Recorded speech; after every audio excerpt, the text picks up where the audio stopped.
Have you been thinking about studying abroad and you're just not sure if it's right for you? Maybe your friends and family are telling you that it's too far away. Why would you want to move? You can study here. Or maybe you're just fearful of what's on the other side of accepting that you want to study abroad. I am here as a former international student to tell you guys that it is possible and to encourage you to continue on the path that you are on. So in this video, we are gonna cover 4 different things about studying abroad. 1, how do I know that studying abroad is right for me? 2, where do I go to study abroad? 3, how can I afford to study abroad?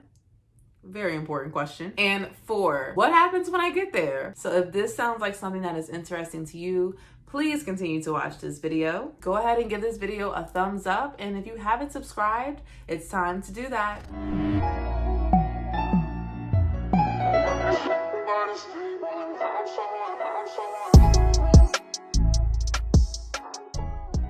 Hello everyone.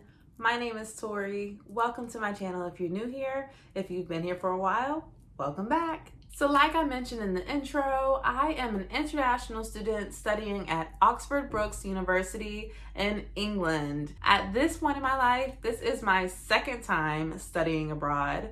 I studied abroad the first time in 2019 just for a semester at the University of Reading, and I loved it so much that for the 2nd time studying abroad, I chose to do my master's degree in Oxford, England, studying human resource management, and I do not regret a minute of it.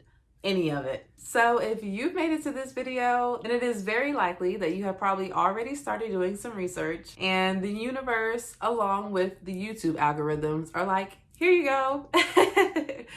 Here's why you should study abroad. And I honestly am such a huge advocate for studying abroad and traveling and living the life of your dreams. So I'm so excited to share with you guys some of my top tips on how you can make this possible for you. Let's get into it. So for one, how do you know that studying abroad is for you?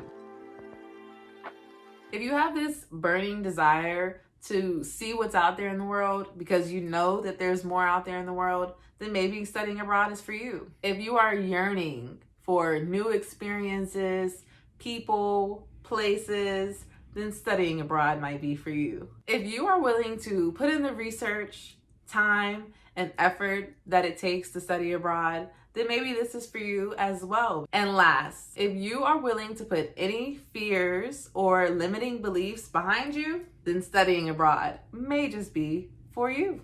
So the next question is, where do I go? Where do I go to study abroad?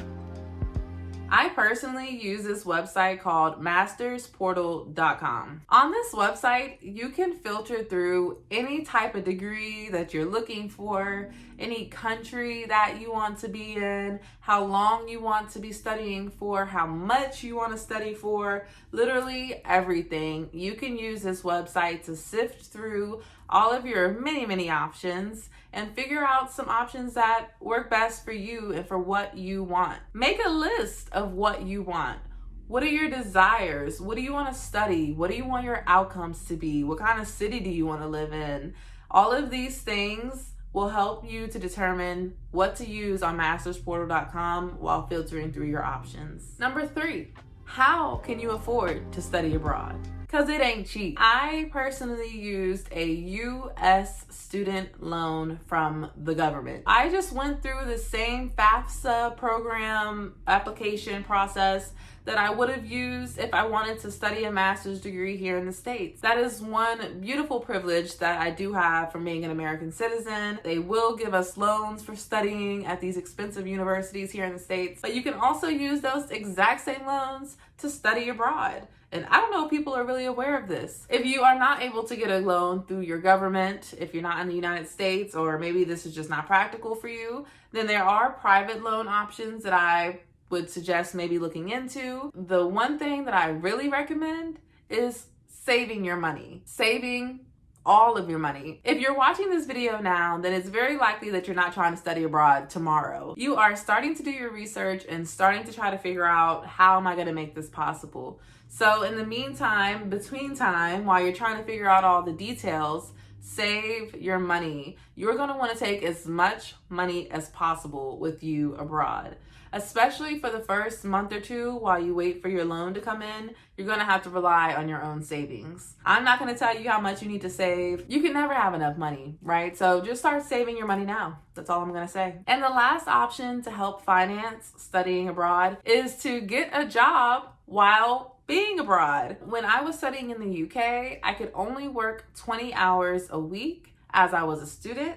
And I'm not sure exactly how that works in other countries, but it is likely that you're going to have a limit on how much you can work because you're supposed to be a full-time student, not a full-time career worker, not yet. So therefore, you will be able to work. It just may be limited. And that is why I suggest having a savings and maybe a loan in addition to working. Depending on your circumstances, whatever works for you. At the end of the day, this is the most important message probably. You have to do what's best for you and what works for you, okay? And the last thing that you may be wondering about studying abroad is, what the heck do I do when I get there? What is it gonna be like studying abroad? Studying abroad was the most amazing experience of my life.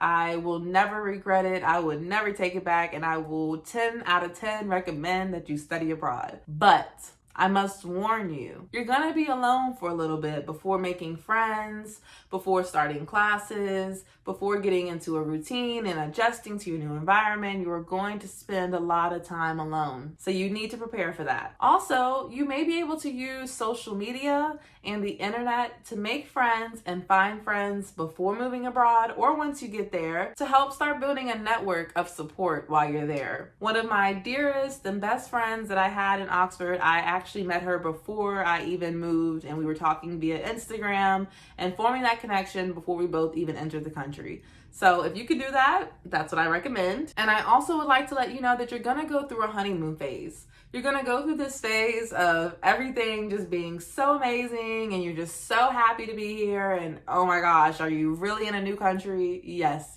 you are. After the honeymoon phase and you start to get adjusted, it is likely that you're going to experience homesickness. And you may even have times where you're wondering, why am I here? Why did I move out here? What am I doing? What's going on? I know I had those feelings, but please, I encourage you to just hold on. Just hold on a little bit. You are not going to be the same person that you were before studying abroad. Moving to a new country, around different people, different environments, learning new things. All of this is going to change you. It's going to change who you are in a good way. You are going to grow and discover who you truly are. And that is one beautiful thing about studying abroad. If you have made it to the end of this video, I would like to offer one last thing to you all. I am going to be allowing the opportunity of mentorship. I would like to mentor at least 2 to 3 people who are looking to study abroad in the near future and would like to receive mentorship from someone who has already done it. Now, what this mentorship looks like is completely up to you. Whatever it is that you need help with, I will try my best to give you advice and guidance. If you are interested, please check out the link in my bio where you can register your interest. I hope to do some interviews with people where we just talk about what it is you're looking for out of a mentor and what I'm looking for out of a mentee. So again, if you're interested, please check out the link in the bio and register your interests. I look forward to speaking to all of you. If you have enjoyed this video, if you are looking forward to your future abroad, don't forget to like down below. Also, maybe you're not studying abroad, but you think somebody else might benefit from this video. Don't forget to share it as well. Because when you interact with this channel, you let the YouTube algorithms know that I'm doing something right. And it allows other people to start watching my videos as well. So I thank you in advance. And I appreciate every last one of you for watching. I will see you all in the next one. Bye.